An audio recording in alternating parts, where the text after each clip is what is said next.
El niño necesita ser narcisizado por el padre, también por la madre, para que así pueda llegar a sentirse competente y eficiente, capaz de hacer realidad sus sueños, confiando en que puede encarnar su ideal. A lo largo de su proceso de crecimiento, tratando de labrar su camino y poner en práctica su propia moralidad, el niño se topará con la ley sustentada por la figura paterna, una ley que si bien se le presenta como barrera contenedora o protectora ante sus impulsos, por otra parte coarta su libertad y lo precipita a la frustración. A este respecto quisiera compartir con el lector mi siguiente reflexión. Independientemente de los criterios morales que se tengan, todos estamos abocados a infringir la ley, aunque sea de vez en cuando y aunque sea cometiendo pequeñas infracciones. En mayor o menor grado desobedecemos. Algo nos impele a ello.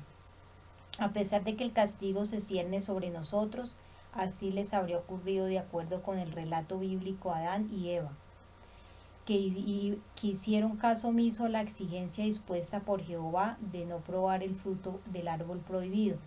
Esa primera falta, el pecado original, supuso el destierro del paraíso. La vida terrenal se convirtió en un valle de lágrimas, sufrimiento y muerte, todo por sucumbir a Adán y Eva a la curiosidad de deleitarse con aquello que había sido designado como proscrito. Tentación insalvable, destino humano, porque el campo que hay fuera de la ley se antoja atractivo y los frutos prohibidos parecen ser más apetitosos que los conocidos. Si nos propusiéramos a vivir sin caer nunca en la tentación, con un control absoluto y continuado sobre los impulsos, no tardaríamos mucho en percatarnos de que se trata de una empresa imposible y hasta inhumana en su planteamiento. No podemos soportar el peso de la rectitud moral sin tregua. Además, resultaría muy aburrido vivir todo el tiempo obedeciendo, acatando todo tipo de exigencias y normas. El paraíso de la desobediencia permanente resulta ser psicológicamente asfixiante y misericordia con el ser humano, el cual está inclinado a probar, a curiosear y a ir más allá de lo conocido y establecido. Es evidente que necesitamos explorar los límites y bordes de la ley, si no, no seríamos libres ni tampoco responsables, pues tanto la bondad como la maldad se hacen conscientes, se concretan en cuanto uno es sabedor del impacto de sus actos. Hasta cierto punto la transgresión se hace necesaria para reafirmar la condición vital y el libre albedrío, en la medida que desacatamos la voluntad o propuesta moral del otro. Apostamos por descubrirnos como personas singulares, en otras palabras, al desobedecer a quien parece mostrarse o se muestra realmente con afán de conquista y dominio sobre uno mismo. Perfilamos y fijamos los contornos de nuestra identidad. 2. Articulación con la ley. Las acciones perturbadoras, turbulentas, escandalosas o rebeldes que el niño protagoniza constituyen un intento para hacer asomar su singularidad, en lo que serían muestras de autoafirmación, aunque también puede responder a la necesidad de convocar la contención. La capacidad de autorregulación conductual todavía no está a su alcance y a la ausencia absoluta de gobierno. En lugar de producirle satisfacción, lo empuja hasta el abismo de la angustia desbordante, en cuyo caso puede llegar a sentirse terriblemente zarandeado por el ímpetu y la intensidad de sus emociones e impulsos. Es por eso que en no pocas ocasiones el niño comete travesuras e incluso desafía al adulto, para que éste le ayude a emerger del caos pulsional y por consiguiente a restituir el control sobre sí mismo. Un ejemplo de lo dicho anteriormente es el siguiente. Cierto día un niño de 4 años que había cometido reiteradamente una determinada falta fue castigado por su padre con la prohibición de meterse en la piscina de la casa, en la que estaban chapoteando y jugando dos primos suyos, y realmente qué bien se lo estaban pasando. En un día soleado, muy bonito, en que se festejaba un encuentro familiar, el padre no tardó en sentir lástima de que su hijo no participara de la diversión, por lo que fue a su encuentro, quien se hallaba en una habitación de la casa en compañía del abuelo materno. Sentado en la cama, el niño se mostraba bastante enfadado. El padre le dijo: ya puedes ir a la piscina, y el hijo le contestó: no puedo, porque estoy castigado.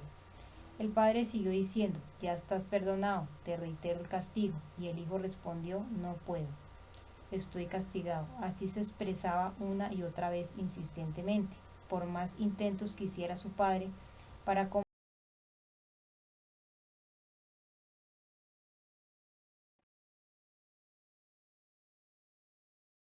que le mantengas el castigo. ¿Cómo es posible que rechazara ser perdonado? Qué reacción más extraña, es algo ilógico. ¿Pensará más de uno? Pues no.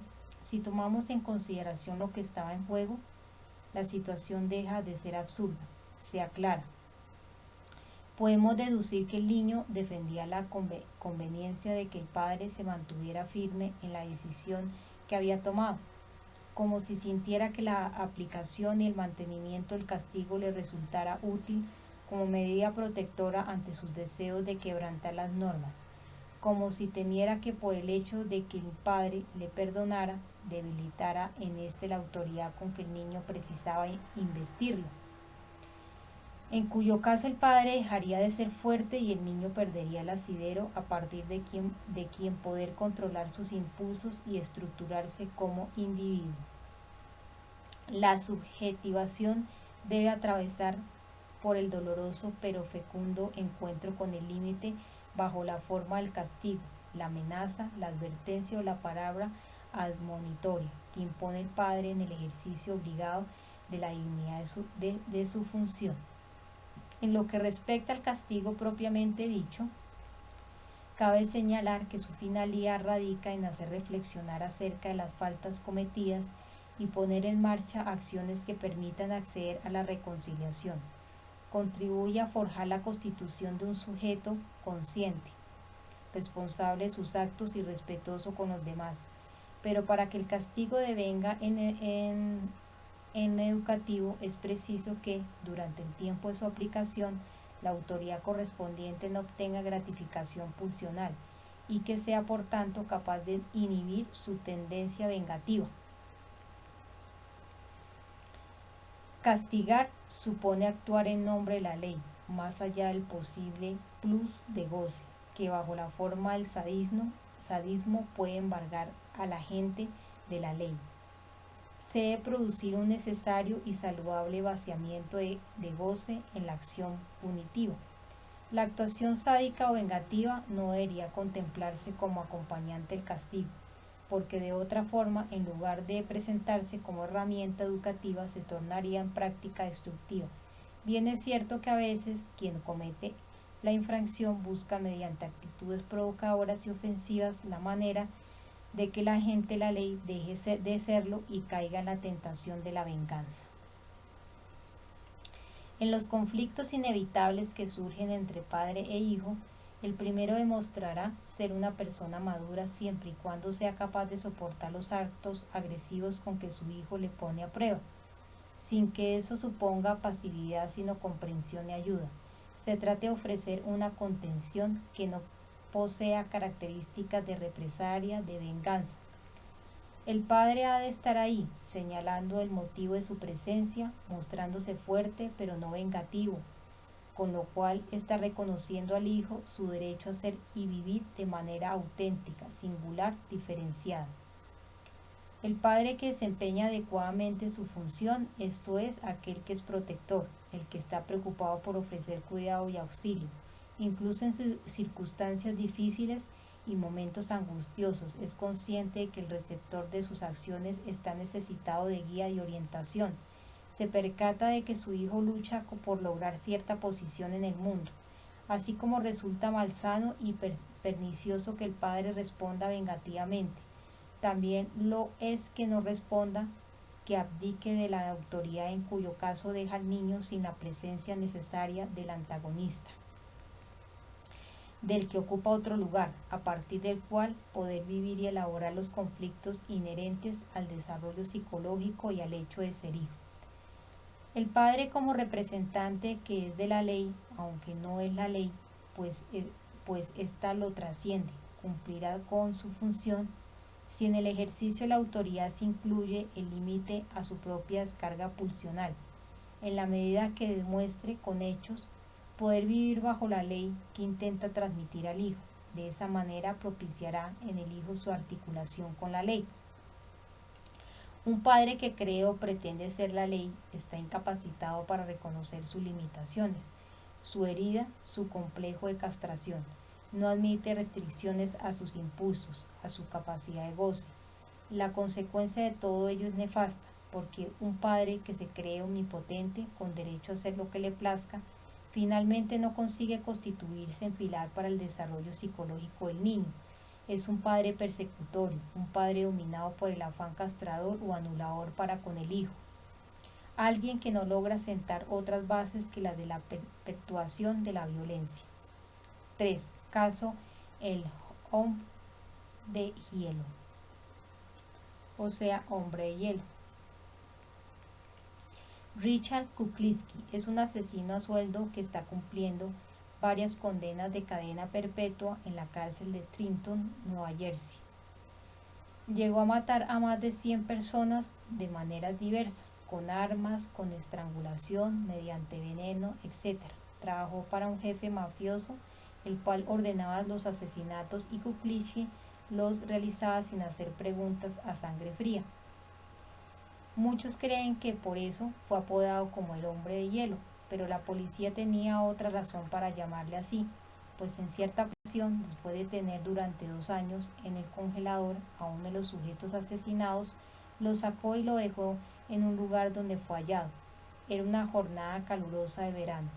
Cuando el forense procedió con la autopsia, encontró hielo y dijo: aquí hay algo raro, este tipo no murió en los últimos días.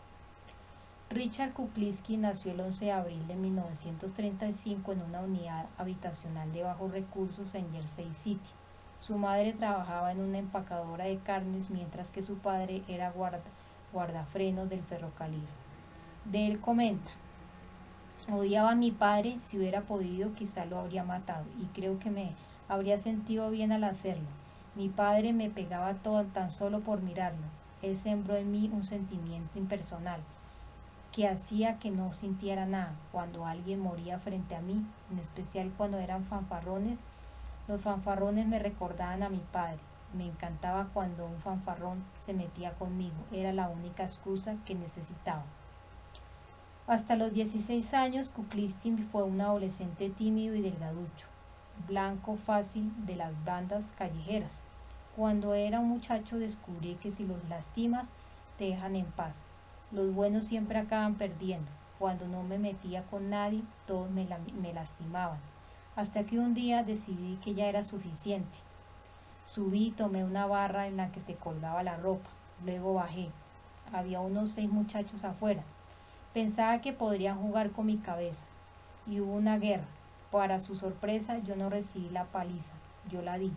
Ahí aprendí que es mejor dar que recibir. Su hermano menor Joey, que también cumple cadena perpetua en la misma prisión, fue condenado por violar y asesinar a una niña de 12 años. Es significativo. A este respecto, lo que Kuklinski comenta: ¿quieres hablar sobre tu hermano? ¿Qué quieres saber?